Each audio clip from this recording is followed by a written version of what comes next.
मैं आज आपसे चरण स्पर्श से होने वाले फायदे के बारे में बात करूंगा। पुराने जमाने से अपने हिंदुस्तान में एक कहावत है कि बड़ों का आदर करना चाहिए। बड़ों का आदर इसलिए करना चाहिए, उनसे हमको प्रेरणा मिलती है। मैं भारतीय भूदल से रिटायर होने के बाद जब मैं इधर लोकल एरिया में जब सर्विस में लगा तो कुछ चीजें ऐसी मेरे देखने मिली कि जो नए नए लड़के हैं 11th-12th में या engineering first second third fourth year में, उनमें कुछ चीजें ऐसी है कि बड़ों का आदर करना वो थोड़ा सा भूल गए हैं, भूलने लगे हैं, ऐसा मेरे को लग रहा है। लेकिन मैं इतना ही कहना चाहूंगा, जब तक आप बड़ों का आदर नहीं करोगे तब तक आपका सक्सेस रेशो कम रहेगा। जिंदगी में आपको अगर बड़ा बनना है तो बड़ों का आदर करना आपका परम धर्म है। हम हिंदुस्तान में जीते। मैं इसलिए कहना चाह रहा हूँ कि मैं जो देख रहा हूँ इसी बात पे आज मैं आपके सामने बात कर रहा हूँ, क्योंकि जब महाभारत में जब पांडव और कौरवों का युद्ध चल रहा था, युद्ध में सब लोग खड़े थे, तो युधिष्ठिर अपने रथ से हाथ जोड़ के नीचे उतर गया और वो कौरवों के पक्ष में जाने लगा। तो वो उसके दुर्योधन जो पितामह भीष्म के साइड में खड़ा था, उसने पितामह भीष्म को बोला कि लड़ाई से पहले ही युधिष्ठिर आके हमसे माफी मांग रहा है। दुर्योधन ने पितामह भीष्म ने बोला कि दुर्योधन थोड़ा रुक जा और देख ले आगे क्या होने वाला है। उसके बाद जब वो युधिष्ठिर पितामह भीष्म के पास आया, उनके चरणों का हाथ लगा दिया और उनसे आशीर्वाद मांगा कि पितामह मेरे को आपसे लड़ाई करने की आज्ञा दीजिए, युद्ध करने की आज्ञा दीजिए। तब पितामह भीष्म ने उसको विजय भोग का आशीर्वाद दिया। उसके बाद वो कृपाचार्य के पास गया, उनको भी चरणों को हाथ लगा दिया, उन्होंने उसको विजय भोग का आशीर्वाद दिया। द्रोणाचार्य के पास गया, उन्होंने भी उसको युधिष्ठिर को आयुष्मान भोग का आशीर्वाद दिया।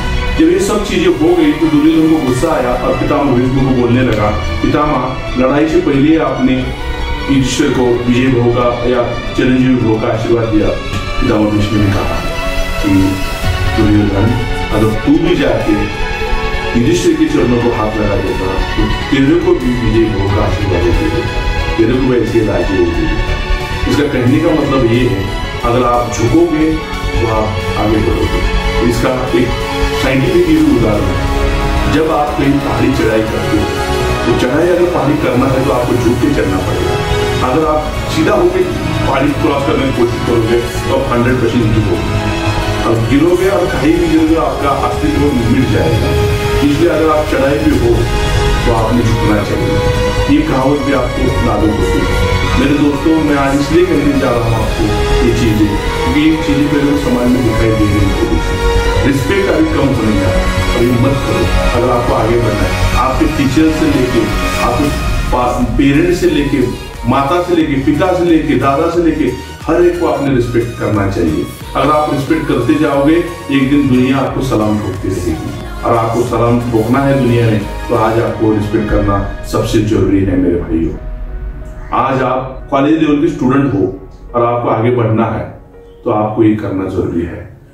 इसके बाद ही मैं आपको ये भी कहना चाहूंगा, चरण स्पर्श का परिणाम आशीर्वाद है। इसका और एक उदाहरण ये है कि ऋषि मार्कंडेय ऋषि, उनके पिता को संतान नहीं हो रही थी, तब उनके पिता ने बहुत बड़ा जब कर दिया, तब कर दिया। उसके बाद शंकर भगवान को प्रकट किया। उनके शादी को 20 साल हो गए थे और मार्कंडेय ऋषि का जन्म भी नहीं हुआ था, उससे पहले की बात है। तब शंकर भगवान आए और उन्होंने मार्कंडेय ऋषि से बोला, तुम तेरे को क्या चाहिए, आपको क्या चाहिए ऋषिवर, बोलिए। तब ऋषिवर ने बोला, मेरे को पुत्र चाहिए प्रभु, पुत्र। तो उन्होंने बोला कि आपके नसीब में पुत्र नहीं है। तो पुत्र नहीं बोलते हुए बोला, प्रभु आप तो जगत रचयिता है, आप मेरे को पुत्र देना चाहिए, मैं आपका प्रिय शिष्य हूँ। तब उन्होंने उनकी ज्यादा आग्रह करने की वजह से उन्होंने मार्कंडेय ऋषि को पुत्र दे दिया, लेकिन उसकी आयु 12 दिन ही रखी, सिर्फ 12 दिन। और 12 दिन जब आयु रखी तब उसका पुत्र हुआ, उसका नामकरण हुआ। 12वां दिन आया, यमराज लेने के लिए आ गए।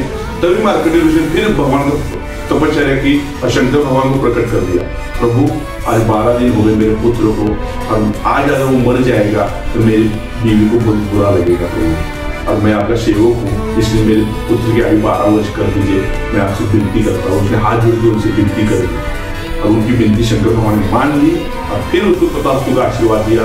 उसकी आयु 12 वर्ष हो गई। लेकिन 12 वर्ष के बीच में मार्कंडेय ऋषि ने अपने पुत्र को यही सिखाया, अपने आश्रम में कोई भी बड़ा आदमी आता है, कोई भी आदमी आता है तो उसको चरण स्पर्श करो। तो बच्चा 6 साल की उम्र में उसको सिखाते गए, वो हरे के चरणों को हाथ लगाना शुरू कर दिया, हरे से आशीर्वाद देना शुरू कर दिया। जब 12वां साल वो आ गया तब उनके आश्रम के सामने से नारद मुनि जा रहे थे और नारद मुनि ने उनके आश्रम में आए। तब उस बच्चे ने मार्कंडेय ऋषि ने उन नारद मुनि के चरणों को हाथ लगा दिया और उन्होंने आयुष्मान भव का आशीर्वाद दे दिया। और उन्होंने जब नीचे देखा तो अरे इसकी आयु तो खत्म होने वाली है, मैंने तो उसको आशीर्वाद दे दिया। तो वो नारद मुनि को एक आइडिया आई और उन्होंने एक आइडिया ये कर दी कि बोला मेरे ऊपर की बला टलनी चाहिए, इसलिए वो इंद्र के दरबार में लेके चला गया। इंद्र को उस बच्चे को उनके चरणों का हाथ लगा, वो बच्चे ने जाके चरणों को जैसे हाथ लगाया जैसे इंद्र ने बिना देखे आशीर्वाद दे दिया, आयुष्मान भव। नारद मुनि ने सोचा अभी मेरी जान छुट गई, इंद्र भगवान फंस गए। वैसे इंद्र बोला अभी मैं क्या करूं, उन्होंने विष्णु के दरबार में नीचे चल गया और विष्णु के में ऐसा ही हुआ वो जैसे लड़का चला गया वैसे उसने मार्कंडेय ऋषि ने उसके चरणों का हाथ लगाया, दर्शन ले लिया, उन्होंने बिना देखे आयुष्मान भव का आशीर्वाद दे दिया। इंद्र बोले मैं बच गया, अभी विष्णु भगवान फंस गए।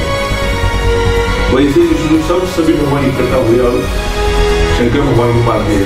अब उस लड़के ने शंकर भगवान के जाते ही पैर पकड़ लिए, शंकर भगवान ने भी आयुष्मान भव का आशीर्वाद दिया। लेकिन नीचे देखा तो मार्कंडेय ऋषि बोला मैं इसकी आयु बचा नहीं सकता, एक मरेगा, इसका आज दिन खत्म होने वाला, एक खत्म होने वाला, मरेगा। तब नारद मुनि बोले प्रभु आपको जगत रचेता है, अगर ये बच्चा अगर आपने आशीर्वाद देने के बाद भी मरता है तो इसको आपको आने वाली पीढ़ी माफ नहीं करेगी, आपका वैल्यू खत्म हो जाएगा, आपकी कीमत खत्म हो जाएगी, आपको दुनिया मानेगी नहीं। तब शंकर भगवान बोले कि मेरी आयु में से 12 साल मैं उस मार्कंडेय ऋषि को देता हूं और उन्होंने अपने आयु में से 12 साल उसको दे दिए। लेकिन शंकर भगवान का एक दिन 1 लाख वर्ष के बराबर है। तो मार्कंडेय ऋषि की आयु कितनी हो गई आप देख लो। इसलिए चरण स्पर्श का परिणाम सदैव आशीर्वाद है। इसलिए हमेशा आप दूसरों के चरण स्पर्श करते रहिए और सभी से आशीर्वाद पाते रहिए। आपकी आयु बढ़ेगी, आपका दिन शुभ होगा, आपकी जिंदगी का स्वर्ग बन जाएगा। आप सदैव सभी से आशीर्वाद लेते रहिए और सभी का रिस्पेक्ट करते रहिए। जय हिंद।